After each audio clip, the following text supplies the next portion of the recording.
Virgil, Mike Jones, passed away at the age of 61. So this news was broken by referee Mark Charles III. He posted the following yesterday as we record this.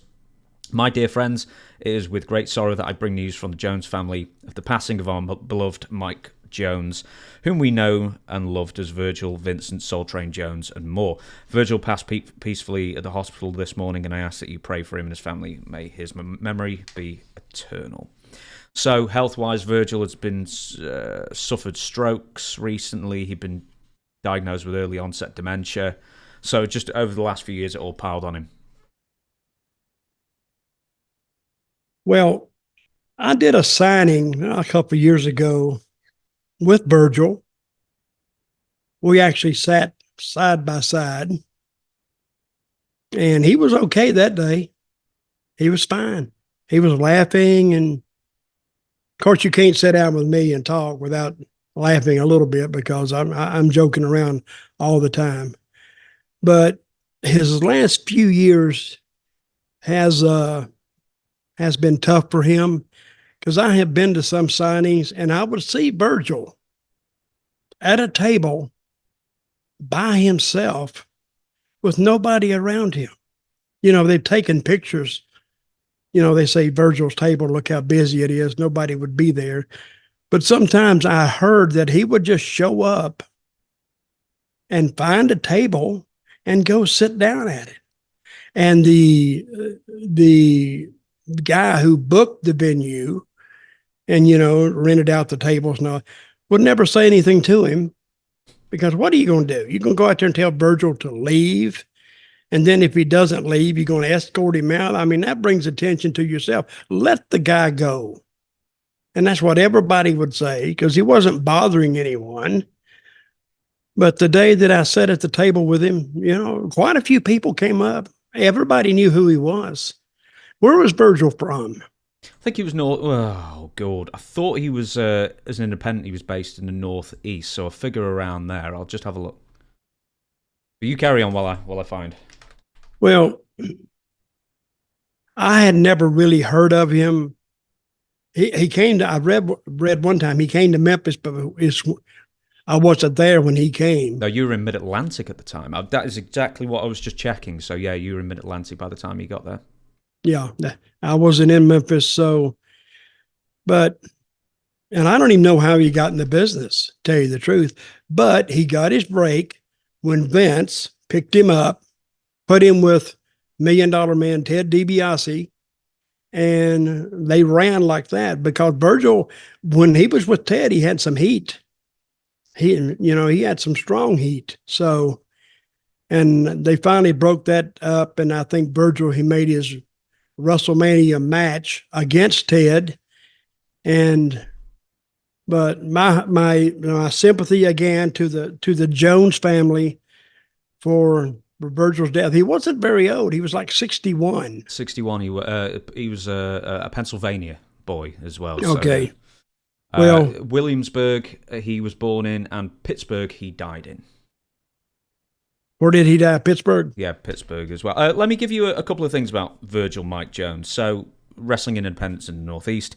Mike Jones got his first national exposure as a jobber on WWF television. I've actually seen it. He was called Luscious Brown, and he looked the part, even though he'd only been that's why the WWF came a-calling so early in his career, I guess. He lost in 2 minutes to Paul Orndorff, but he actually, one of the few enhancement talent that actually got some notice. He, as you rightly said, went to Memphis for 6 months, Soul Train Jones, then back to the WWF where he was Ted DiBiase's manservant. Now, I'll say this now, is that with all the tributes that go to Virgil, there are two things. Like, one is the Lonely Virgil stuff, at the conventions that you've alluded to. I'll mention that in a minute. But the other thing is that he got 12 years plus in the wrestling business, getting paid well in the WWF and WCW by being an in-joke to the other company, which is unheard of because he was called Virgil in WWF to mock Dusty Rhodes, his real name, Virgil Runnels. And then, then when he goes to WCW, he's named Vincent after Vince McMahon. Yep. And then later, they changed his name to Shane for Shane McMahon. And then at one point, he's Curly Joe as well because he's bald.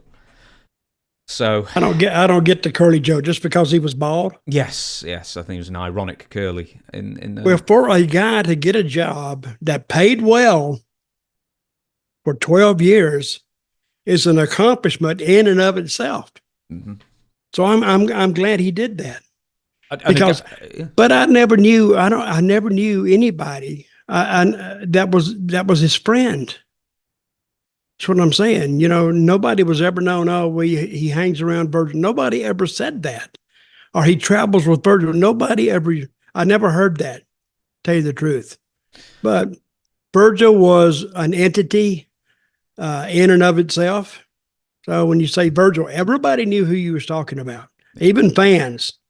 They probably knew more than anybody else, but everybody in the business, when you said Virgil, you know, there was no confusing him with anybody else. Hey, you know it's a big story, and this is genuine, is that it was on BBC, it was, you know, some website, BBC, Independent, Guardian, stuff like that.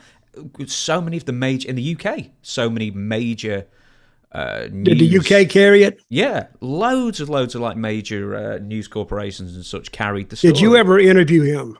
No, I didn't. I've heard interviews with him. I hate to say this now that he's passed away, but an interview with Virgil, I suspect, and I've heard him do interviews, is a frustrating affair because he's always doing it in character. And I just want to talk to the person, if you know what I mean. So it's one of those things I never reached out for in that sense. Maybe he didn't want to talk to you as a person. No, probably. Maybe he felt more comfortable being Virgil. So therefore you couldn't attack him. This is his reasoning, I would assume. That if you did it as Virgil, you attack him where you're attacking Virgil. You're not attacking Mike Jones. Is that his name, Mike? Mike Jones, yeah. Mike Jones. You're not attacking Mike Jones. You're attacking Virgil. And some guys, really, believe me or not, if you want to hear some convoluted reasoning about certain things, it could be anything. But ride with a wrestler and you could hear some really convoluted thinking processes when they think about certain things. I can't think of anything off the top of my head now, but that was, since we're talking about Virgil now, that's probably what he thought. He was more comfortable doing Virgil than he was doing Mike Jones. Yeah, and being vulnerable in that sense. Well, and he did a great job. Maybe he just was just there, but he did a great job with DiBiase. Because when he was, thinking, what the hell? And he looked the part. And DiBiase looked like the type who would have somebody like that. And DiBiase was a great talker. And those two fit together. They really did. Now, as I say, you got, 12 plus years in the business in one of the weirdest ways possible. But just a little fun fact for people is that apparently the guy who's going to be in the NWO, and I'd surmise this genuinely, before Virgil was in, it was going to be the Godfather. And I wonder if they just think, well, we've got a black guy in the NWO and we've just brought Virgil in, so Godfather, we don't need you anymore. And I actually think it was something like that, where that's weirdly what cost Charles Wright his job in WCW, so then he ends up going back to WWF, and then, I say Godfather, he becomes the Godfather afterwards. But I think it was one of those things that weirdly Virgil being hired stopped the Godfather getting a job in WCW. That sounds like a little racism to me. Possibly. See? Quintessentially. But it's one of those things that was just a racist move. Of course they're going to say no. No, of course not. But probably was. Yeah, WCW did actually lose a racial discrimination lawsuit in 2003. So anyway, his most impressive asset really was, you cannot take away from that he was a hustler doing, in the conventions in the late years. He was like an Owen Hart type. He would stay with fans, ride in cars. He would just save money on the road as best he could. But he always in his later years seemed to be on the road as well. Yeah. So he's one of those people. I was at a convention in, I'm trying to think, it's either New York City or Philadelphia. I think it was New York. And I'm already at my table. It was getting ready to start. It was like 10 o'clock in the morning. And Virgil comes in about 10:30, walking in, and you could hear the buzz when he come through the door. Everybody, You could tell somebody was coming. You just didn't know who. And then, you know, you saw it was Virgil. But even though he created a buzz coming in, he didn't do very well at the table.